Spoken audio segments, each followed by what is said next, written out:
This is an amazing direct dye hair color. I used 3 hair colors and I laid in some foils right there in the fringe and the crown to give this amazing dimensional hair color.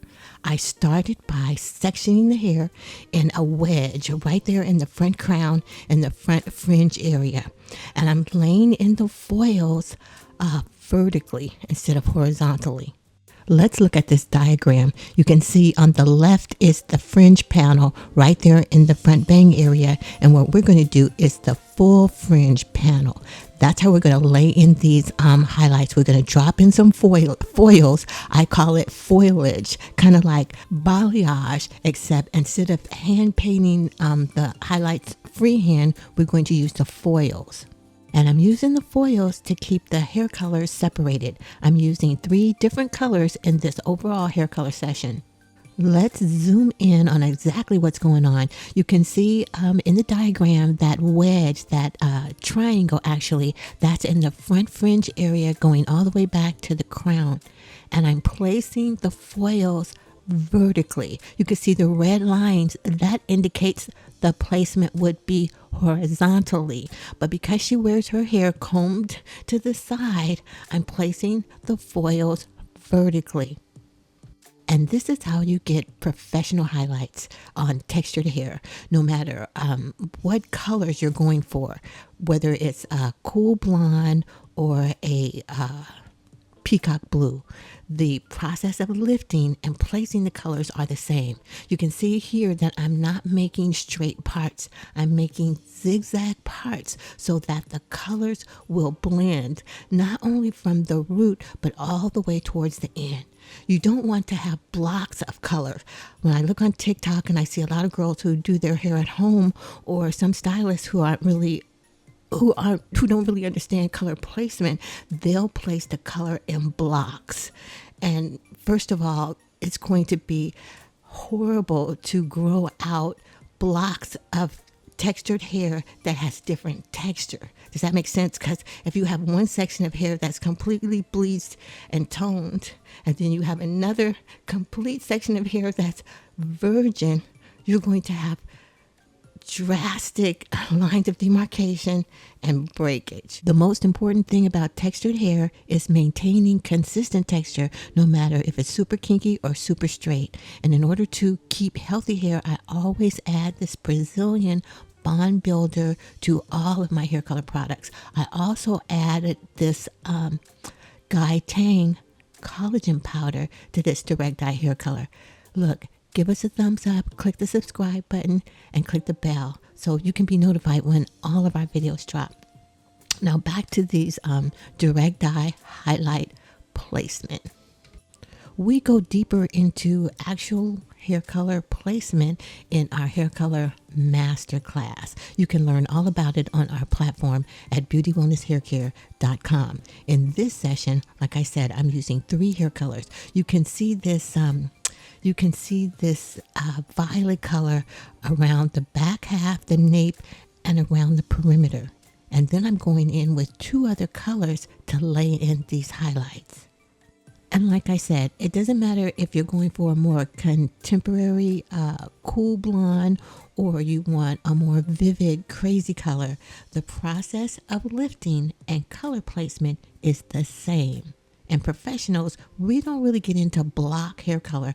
That's more for those at-home DIY girls. When you get to a professional levels, you want to lay in foils.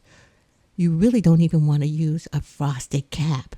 Remember the frosted caps, right? They were back in the 60s and they were everything. And what they are too symmetrical. When you lay in highlights, you want to highlight the client's bone structure, her facial shape, the way she parts her hair. Laying in hair color highlights is truly artistry. You have to blend the colors so that they complement each other. You know, we talk about primary colors, secondary colors, tertiary colors. Well, you use those same principles when you get into these crazy colors. Now, when I mix the peacock and the blue, that's going to give me a completely different kind of purple. For my textured hair clients, I always apply my toners, and these direct dyes are considered a toner. I always apply my toners to dry hair. On textured hair girls, I always apply my toners to dry hair. Why is that? Because textured hair girls typically have more cuticle layers, and the more cuticle layers the hair is, the thicker each individual hair diameter is, and that means they absorb more hair color. So by having the hair dry, it allows it to absorb the maximum amount of hair color without being diluted by any water. How many of you are, doing a lot of highlights on your textured hair clients in the salon?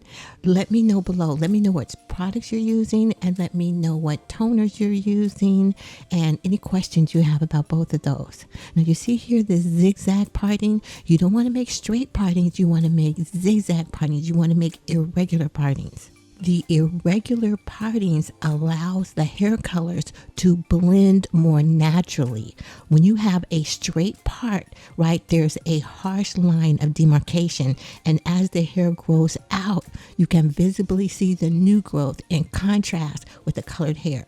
So when you do a zigzag pattern at the root, what that does is it diffuses the line of demarcation, and it's not straight, and you can go a lot longer between touch-ups. Did you see that swirl? Did you see how I took the tips of the hair, swirled it around to make sure that it was as saturated with the hair color as the midshaft and roots? We go deeper into hair color application techniques for textured hair in our masterclass. I'm going to drop a super tip on how to color textured hair. The first step is to straighten it. Don't even try to color hair when it's coily, because when the canvas is uneven, you'll get uneven color results. So all you have to do is, if she wears her hair naturally coily, just go in and blow dry it first, and then you lay in your foils for your highlights. Isn't her hair color amazing? All I used was about 9 foils to give that incredible dimension right there in the front crown. And you want to lay in the foils so that you have dimension. You don't want color blocks. You don't want sections of your hair, one block of hair orange or blue or green, and another block of hair natural brown. Once again, this is the diagram. We went in for a full fringe panel, right? Instead of laying the highlights in horizontally, I laid them in vertically. I went in between the foils and I applied that number 1 blue to the roots. And this is the result. This hair color is amazing. This is how you do direct dyes on textured hair clients. You don't want color blocks. You want the color blended. You want to lay in foils. You don't even want to use a tipping cap. Remember, they were very popular in the 60s, but they deliver a symmetrical color, and we want individualized placement. We want the placement of color to accentuate the client's face, the overall hair color, her bone structure. We're going to use our artistry to create beautiful hair color. We're not into creating blocks. I'll summarize right quick. You want to use complementary hair colors, right? All in the same color family. And you want to use zigzag partings. You want to use foils to isolate the color so they don't bleed. And you want to send the clients home with the right maintenance products, okay? Direct dyes, they sit on the outside of the cuticle layer because the dye molecules are large. They cannot penetrate, and that's intentional. But because they sit on the outside, they're easy to wash out with shampoos and conditioners. We always use the B3 products for all of our hair color clients. Look at this hair color. It is amazing.